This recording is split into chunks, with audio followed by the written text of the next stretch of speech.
now just 11 days away from the first presidential debate of the election season. President Biden and former President Trump set to square off, and we are learning new details about the debate, all while the candidates are spending this weekend on the campaign trail. NewsNation's Emily Finn has the new rules and how the candidates are getting ready right now. Emily. That's right, Natasha. President Biden and former President Trump are coming off a busy weekend of campaigning with just a little over a week left before the first presidential debate of this election cycle. And today, we now have some more details about what that face-off is going to look like. I'm not here to call out his lies. Everybody knows he's a liar. But you I just want to make sure. Joe, you're the liar. I want to make sure. Graduated last in your class, not first in your class.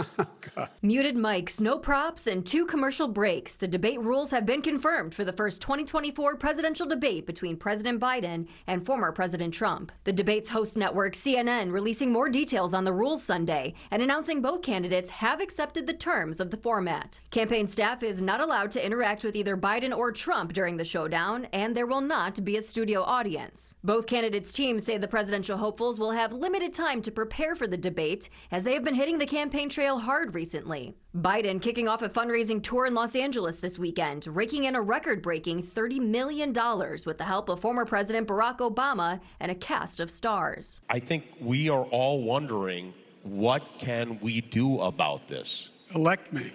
Again. Trump courting voters at events in Michigan, a crucial swing state he won in 2016, but lost to Biden in 2020. Michigan was better off with Trump by a lot. You were doing great.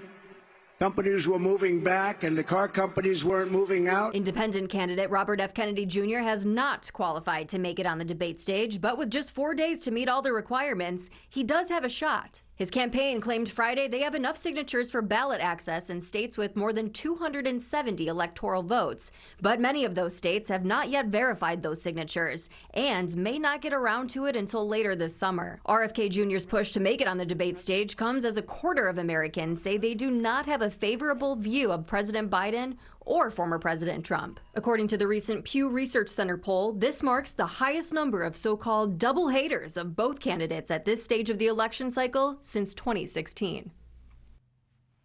Now, regardless of if Kennedy is able to qualify for the first debate, there is a second presidential debate that's coming up in September, but the qualifications for that night have not yet been finalized, Natasha. We will be watching. Emily Finn with that. Thank you so much.